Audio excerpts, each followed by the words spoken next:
We eventually gave up, and that was that.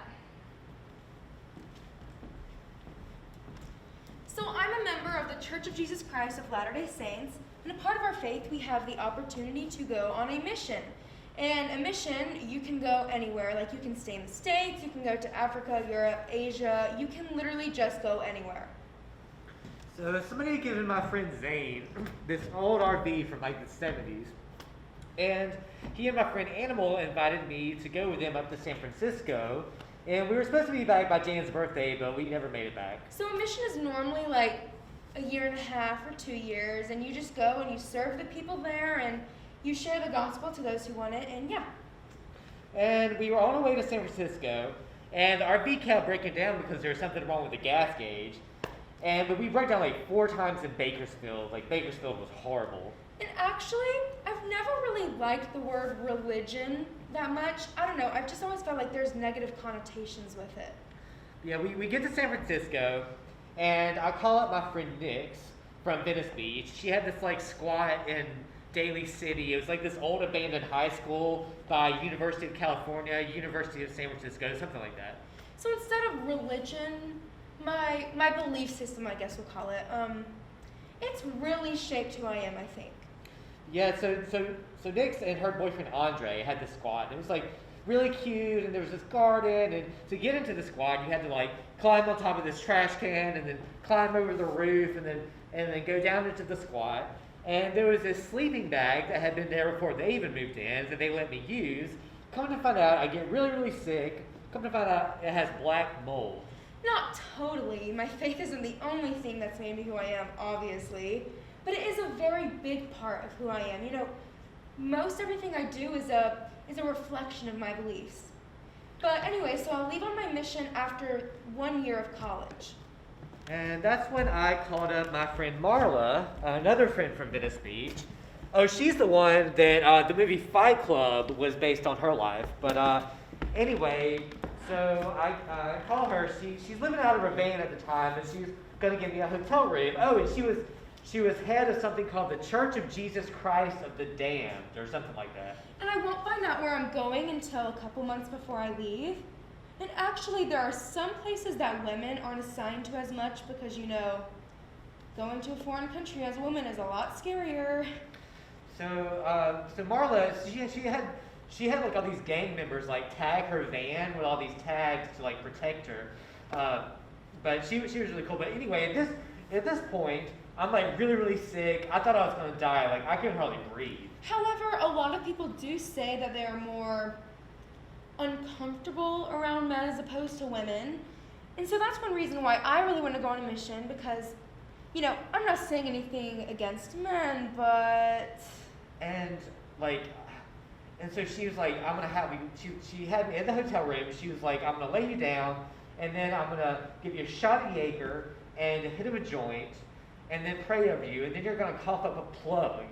That's just the word she used. I didn't know what it meant, but that's the word she used, a plug. I just see the world, and there's so many bad things happening. You know, there's so much corruption. There's such a loss of hope. And I've always wanted to change the world, you know, be a force for good, serve people, help others. In our church, a mission is kind of a way for me to do that. And so she did just that. She laid her hands on me and prayed. At first, she gave me a hit of a joint and the shot of Jaeger. And then she lays her hands on me and prayed. And as soon as she did that, I puked. But as soon as that happened, I felt like 100% better. So I'm gonna go, even though, okay, see, anytime I'm alone and it's dark and then I see a man, I become very, very scared. And I was like completely healed, I swear. And like, the weird thing was, she got sick immediately. But oh, my life has just been so long and exhausting. But anyway, so Marley ended up talking to my mom, and my mom got me a plane ticket to come back to Georgia, and that was 2010.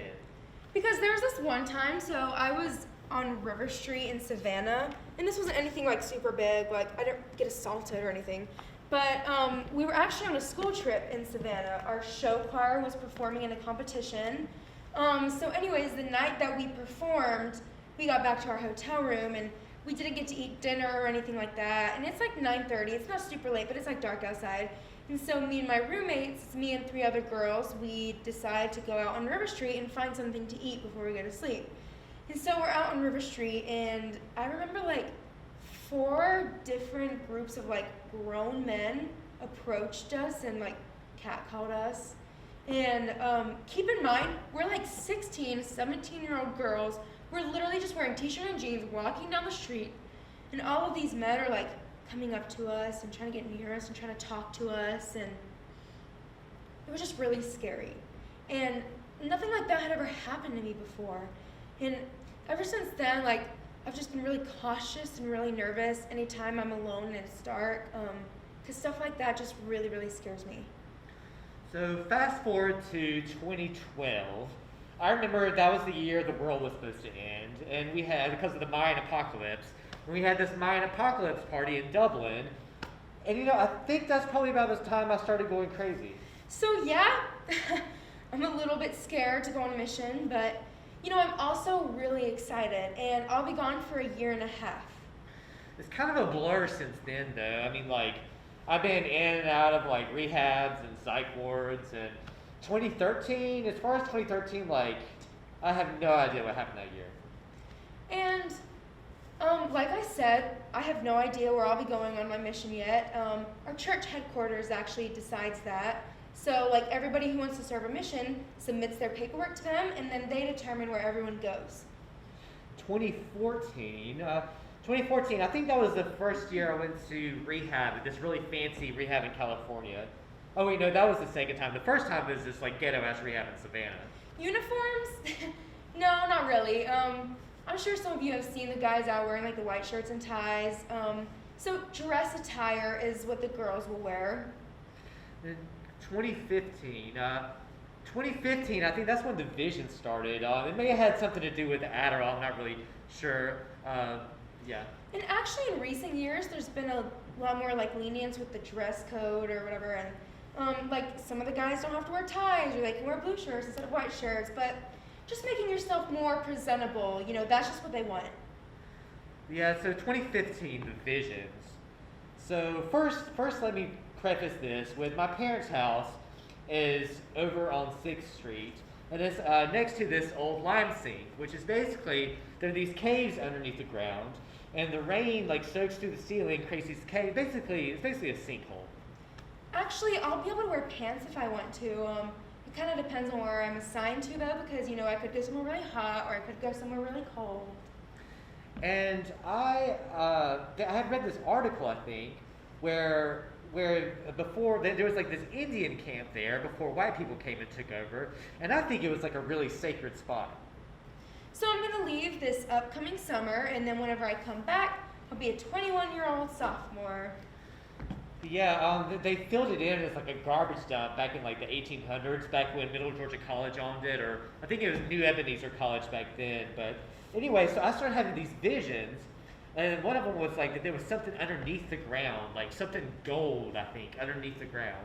But I feel like it's going very well. My college experience is going very well.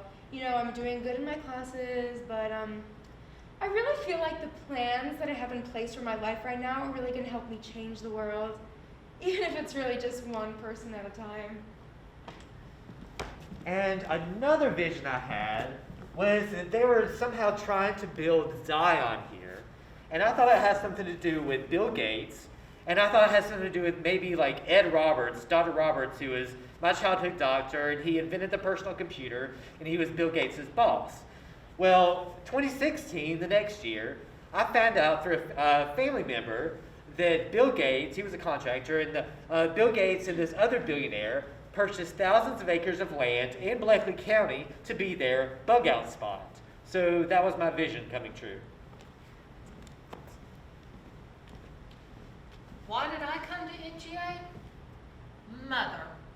She didn't want to be an empty nester too soon because my oldest brother was at Southwestern and me and my younger brother were upcoming and graduating high school, and she wanted us close by. How did I end up here? I think it was in 7th grade actually. I was doing this thing and I got a certificate. I was like, wow, you did well in this thing. And I got an envelope, and in that envelope it had this pamphlet about this thing called the Georgia Academy, and I'd never heard of it before. she talked about MGA and she said, y'all could go here. And I said, okay, that sounds fine. And so, yeah, she didn't want to be an empty nester too soon. And so it was just like, oh, you get to take all these fun classes, and you get to be a bio major, and you get to live far away from your parents. And I was like, this is literally perfect. So like I said, my dad works here at the university. And you know, I'm really grateful that my parents are letting me stay at home because, you know, it's cheap. And also because I'm only going to go to school for a year, and then I'm going to be leaving on a mission. So then in 10th grade, I gave it to my parents, and I was like, I want to leave. And they were like, okay, you'll be a doctor, right? And I was like, sure. And so they're like, okay. And so I went to the interview, and they were just like, you're in. And I was like, great, wow. So, you know, I would say I'm coming here about the same way anybody else is, you know. Of course, I know a couple more people, like college professors, but... The academy, right? Well, we were at that open house that I had talked about earlier, and they kind of took all the students into this other side room, right? And so we're sitting there, and I'm half paying attention to the presentation that they're giving, and half just kind of scoping out the room socially. Why did I come here to MGA? Well, let's see, in 2018, I met this guy, Josh, at a coffee shop, and right after I met him, he was like, you're gonna be my boyfriend, and I'm like, okay. But yeah, just a few weeks later, we actually ended up dating. But we planned to get our shit together, and we made a promise to each other that we were gonna come back to college. You know, I'm sitting here scoping out this room socially because I just wanted to. Because, right, my parents were all about the academic challenge at the academy. But I got there and I realized that, you know, I'm gonna be able to handle this academic challenge.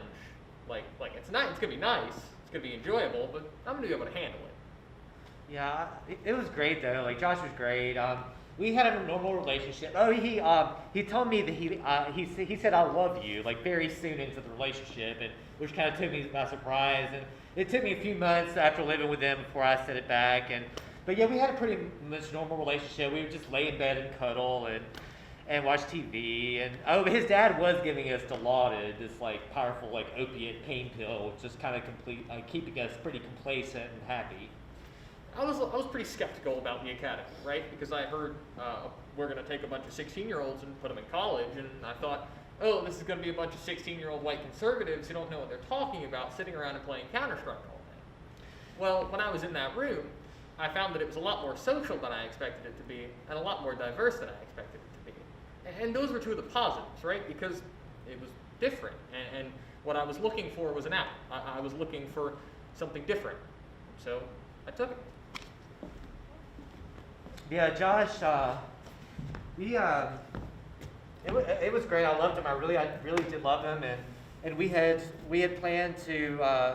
Well, first of all, he had been in and out of the mental hospital more than me, like 28 or 30 times, but people used to say that he was stupid or dumb, but I told him he was smart. He was smart. He actually ended up passing the entrance exam to come back to school, but. So one day I go over to his house, and he was acting like really strange, and I found out eventually he had smoked some weed, which always made him act really weird. But it had lasted for like a while, you know. And finally, I'm like, you know, get him to come back to bed and like to go to sleep, and then and he was like, you know, he wanted to have sex, and I'm like, no, baby, just come. I didn't want to have sex, you know. I was like, no, baby, just come. Let's cuddle, go to sleep. Well, I remember the look on his face. It was just like heartbroken. And then so I went to sleep, and then I woke up at like noon, and he wasn't in bed next to me, and so I get up to go outside, and he's like sitting there in the corner of the room, and his like arms out. And his like head's between his legs, and like I tried to wake him up, and I touched him, and he was all like cold, and his toes were blue, and like I just started screaming, and like nobody heard me because everybody was at church. And anyway, so like the autopsy ended up coming back saying that it wasn't because of drugs or anything. It was he had a heart attack, he had a heart condition, he was on meds for it, but. Did he have a lot to do with why I decided to come back to school? Most definitely. 5 5 years from now? No, I don't think I can spend any more time in Cochran. I'm definitely a city person. The main thing I want to do right now is, like, I want to go to law school because I'm pretty analytical, but I don't like dealing with numbers. I could live in Cochran for the rest of my life and not care about it. You know, biology is my thing, and more specifically, plants. Right? I really like plants because plants don't bite you. Plants don't run away from you. Plants aren't scared of you. You know, they're just kind of plants. I love plants. So, I mean, I want to, or Sam wants to travel, right? But I could travel, but What's next? I don't know. I've always been sitting in a small town, so I feel like I'm too big for it, and I just need to get out and let my cape fly and walk like the goddess I am and just take on the world. So, I guess this question kind of brings us back full circle. Like, Gloria, are you gonna be a doctor? Yeah, maybe. I know that wherever I apply to university after here, I'm probably gonna apply pre-med, and I'm probably going to end up going to med school, but I have no idea what I'm gonna do. To satiate my parents, I've kind of just been like, yeah, I'm gonna be a primary care physician, which is like a family doctor, but no, I have no fucking clue what I'm gonna do. I might be a veterinarian. Who knows? I have no idea. 5 years? I could be married. I probably won't be. It seems like a lot of my friends and a lot of people I know, especially in my church, are like, let's get married super young and let's have babies super young. And that works for some people, but I don't see my life taking that route. Of course, I do think that one day I probably will want to get married and I will want to have a family, but whenever it comes, it comes. You know, if I'm not married by the time I'm 30, I'm going to be like, that's okay.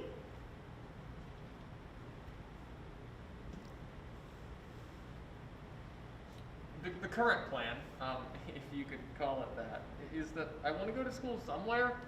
I don't have a list of schools. I don't have a dream school. I just want to go to school somewhere and study biology, right? I want to study biology and education, and I want to teach high school biology. So my my realistic goal is probably just to get a job at some social work agency, but my dream is to start a self-sustained community for high-functioning adults with mental disabilities. That's my dream. You know, it's all in my timing, it's all in God's timing. So, you know, in 5 years, I might be married, I might not be. I might be in a relationship, I might not be. You know, I mean, I might have a kid. Scratch that, I do not want a kid in 5 years. But whatever my future looks like, my success isn't gonna be dependent on somebody else. Me? I'll probably move around Macon because it's a hub for theater and film, and it just seems like the perfect destination because it has community theater and it has acting agencies here and there and it has auditions, and so yeah, it seems like the perfect place to be. I think at the end of the day, the goal is just to help people. That's kind of generic, but I guess like whether it be through writing a novel and entertaining people that way, or like physically helping getting people get better as a doctor. I just want people to feel better. You know, I want people to feel better than I feel. I guess that's the goal. You know, I want to change the world. So I just want to help people in any way that I can. You know, that's always been one of my main goals. Yeah, I want to help too. I want to help people. I would like to help increase quality of life and decrease suffering in people. I've known that I've wanted to help since before I even really knew what my religion meant. I don't know. I'm thinking about like maybe corporate law, but Colin wants to be a teacher, so I'm definitely the breadwinner in that scenario, but I guess we'll see.